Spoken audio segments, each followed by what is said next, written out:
Nagiro whether should already cement column. Oh.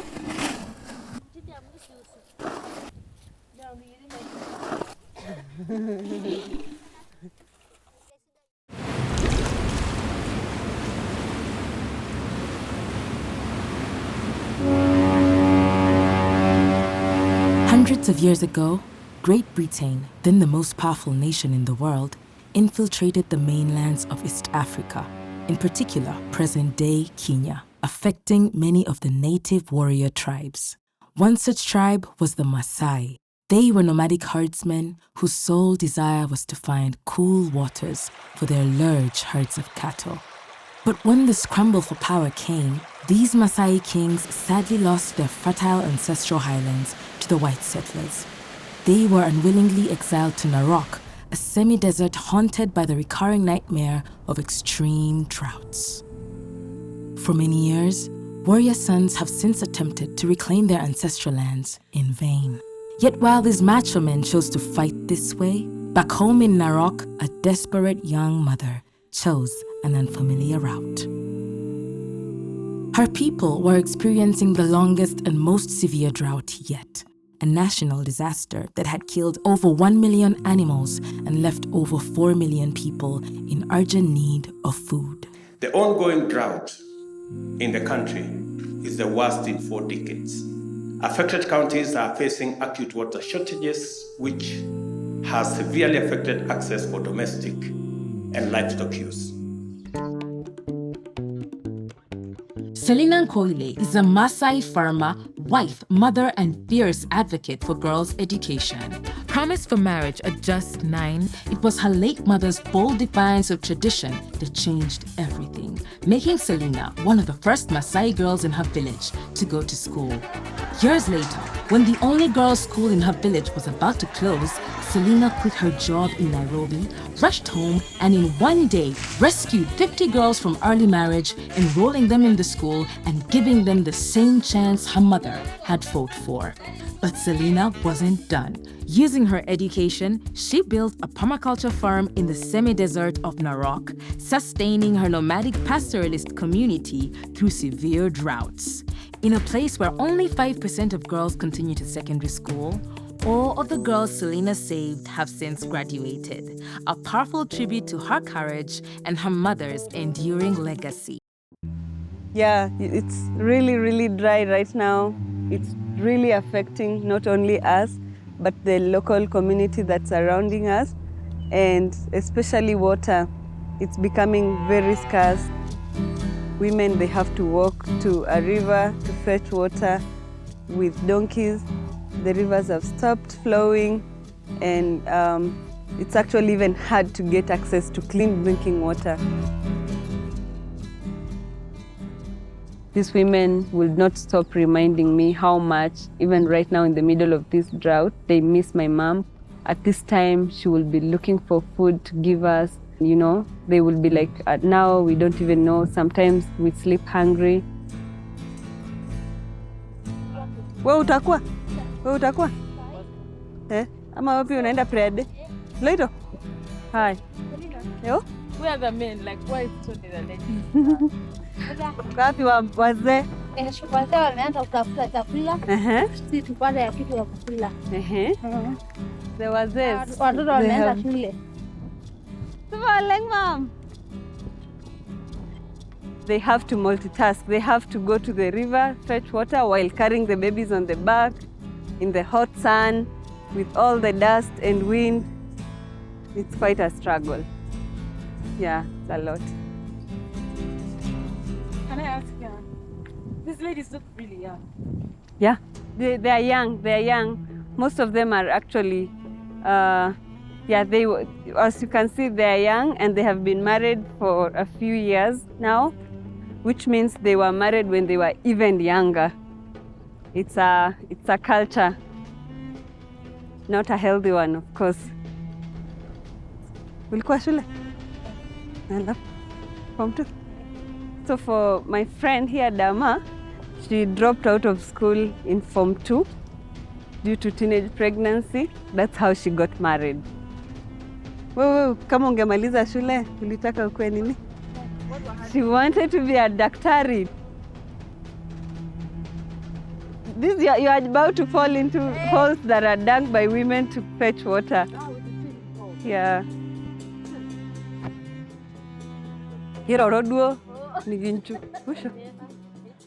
There is more.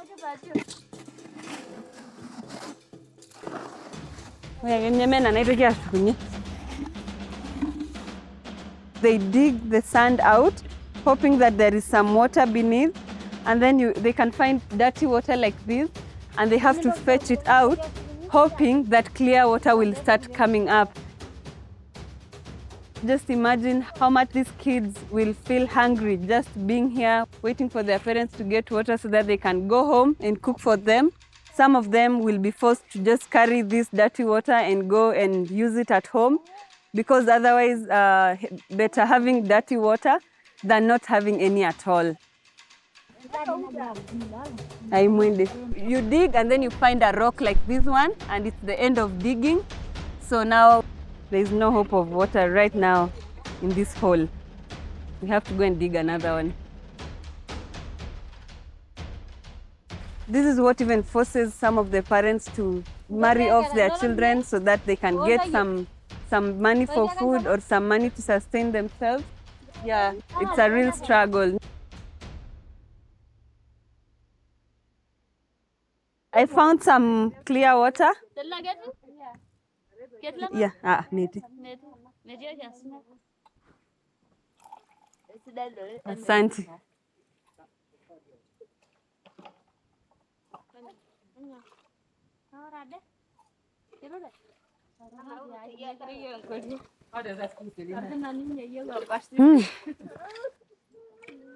Refreshing.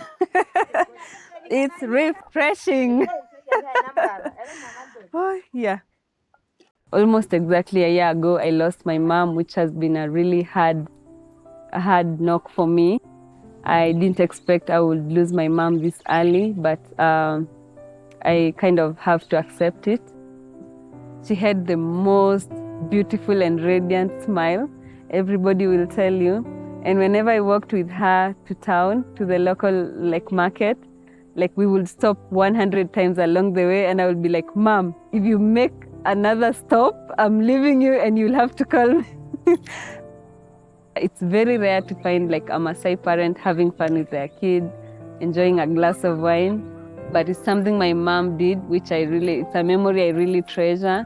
And it's because of her that I'm a woman that I am right now. It was a vibe. She was such a vibe.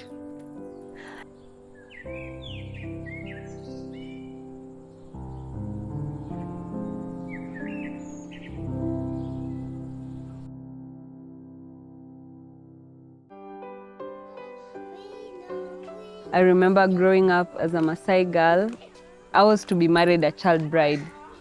In my cultural and traditional setting, it was easier for men or our dads to just marry us off, get a few cows in exchange of our marriage, and they will be a few cows richer, right? So my mom played a really big role in me being in school. When she saw that our lives depended on her hard work, she had to get out of her way, get out of her comfort zone, go and do small businesses and support me to join school and even pay for my schooling. That's how I got to go to school. And it was the best thing that ever happened to me.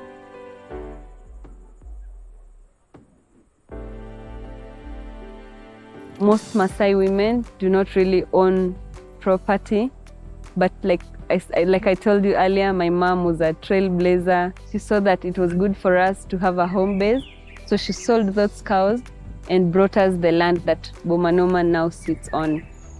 The best inheritance I could get from a woman.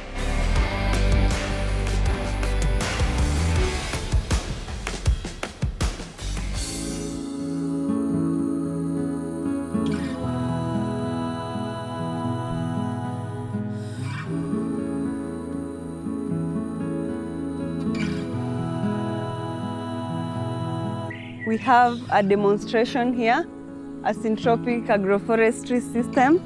We actually found this type of agriculture best in this dry area of ours. and we have been doing trainings about it so that people can be able to address their food security and nutrition security, and at least they can get some farming going even during the dry areas. You see pilipili? Yes. The permaculture techniques that we apply on the farm, it saves us water.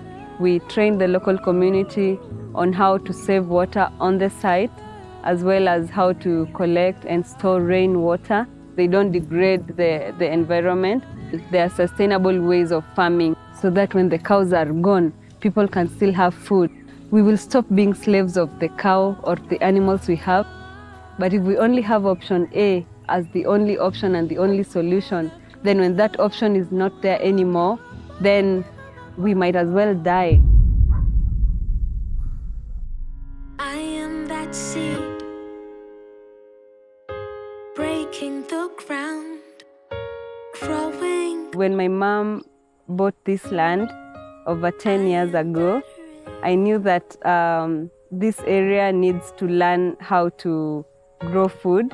I knew from the word go that I got this golden opportunity to go to school, and I have to go and get that knowledge and come back to my village and share with them, because these are people who are not on social media.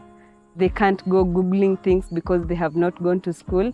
And so we have to bring that knowledge, translate it to the local language, package it in a way that is appealing to them, and then now deliver to them. My mom was a resource in this community. She was super resilient, and it has given me more motivation to continue keeping her legacy, ensuring that the community doesn't suffer, continue to empower women. And I think it's that resilience that has made me not give up even in the hardest of situations. And I hope I can also pass it on to my daughter.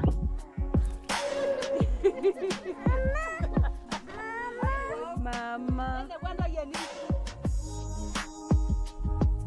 Waba, water. Water for me means education. If I never had any education, I wouldn't tell you how devastating, how desperate my life would be.